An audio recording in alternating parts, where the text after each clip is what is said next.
நான் உங்கள் சிபிபாறை ஜோதிடர் சாதி ராகவன் ஜெயபாலாஜி. நம்முடைய லக்கணத்திற்கு 4, 8, 12 பாவங்கள் நமக்கு கட்டுப்படாது. எல்லாம் நல்லா தெரிஞ்சுக்கிடும். எவ்வளோ பெரிய கெட்டிக்காரனாக இருந்தாலும் நம்மளுடைய 4ஆம் பாவத்தை நம்ம கட்டுப்பாட்டு கொண்டு வர முடியாது. 8ஆம் பாவத்தை நம்ம கட்டுப்பாட்டு கொண்டு வர முடியாது.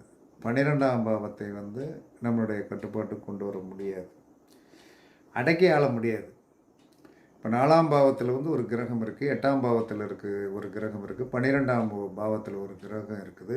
அது என்ன காரகத்துவம் உடைய ஆதிபத்தியம் உடையதோ அதை போய் நம்ம கண்ட்ரோல் பண்ணி ஜெயிச்சிருவோன்னு நீங்கள் நினைக்கவே கூடாது. அதை கட்டுப்படுத்துவதற்கு நீங்கள் என்ன செய்யணும்னா, 4, 8 பாவத்திற்கு யார் ஆற்றல் கொடுப்பது? இந்த 4ஆம் பாவம் 8ஆம் பாவத்திற்கு ஆற்றல் என்று சொல்லக்கூடிய சக்தியை கொடுக்கக்கூடிய தன்மை 2, 6, 10க்கு தான் உண்டு. அப்போ 2, 6, 10க்குண்டான கிரகம் அந்த கட்டத்தை நம் கையில் வச்சுன்னா 2, 6, 10 என்பது நம்ம கைக்குள்ளே கண்ட்ரோலுக்கு கொண்டு வரும். ஏன்னா லக்கணத்திற்கு அடுத்தது, லக்கணத்துக்கு 6ஆம் இடம், லக்கணத்திற்கு என்ன சொன்னால் 10ஆம் இடம். இந்த 2, 6, 10 என்பது நம்ம கண்ட்ரோலுக்குள்ளே நம்மளால் கொண்டு வர முடியும்.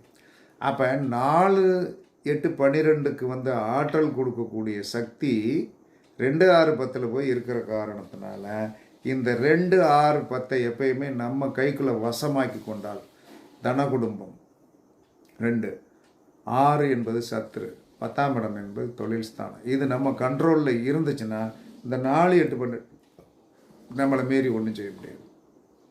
இதெல்லாம் நல்லா புரிஞ்சுக்கிடணும். ஒவ்வொன்றுக்கும் ஆற்றல் கொடுக்கக்கூடியது இருக்குது. 4, 8, 12க்கு ஆற்றல் 2, 6, 10 தான் கிடைக்கணும். என்ன காரணம் அப்படின்னா அதுதான் விருத்தியை கொடுக்க முடியும். அப்போ விருத்தியை கொடுக்கக்கூடிய இடத்தை நம்ம கண்ட்ரோலில் வச்சுக்கிட்டோம்னா எந்த ப்ராப்ளமுமே கண்டிப்பாக வராது. அதனால் 4, 8, 12 கண்ட்ரோல் ஆக வேண்டும் என்று சொன்னால் 2, 6, 10 உங்கள் கண்ட்ரோலில் நீங்கள் வசமாக்கிக்கிடணும், வசப்படுத்திக்கிடணும். வசப்படுத்துதல் என்பது என்ன சொன்னா, அந்த ஆதிபத்தியம் உடைய தெய்வங்களை இப்போ 2ஆம் இடத்துக்குண்டான கிரகம் என்ன, அதற்குண்டான அந்த கிரகத்திற்குண்டான அது 6ஆம் இடத்திற்குண்டான கிரகம் என்ன, அதற்குண்டான அதிதேவதை. 10ஆம் இடத்திற்குண்டான கிரகம் என்ன, அதற்குண்டான அதிதேவதை. இதை எந்த ஒரு மனிதன் வழிபாட்டால் அவன் கைக்குள்ளே கொண்டு வந்துட்டானோ அப்போ நம்ம கைக்குள்ளே வரும்போது இந்த வளர்ச்சி என்பது இங்கேருந்து தான் கிடைக்கணும். அதனால் 4, 8, 12 வசமாக்க 2, 6, 10 நீங்கள் வசமாக்கிருங்க.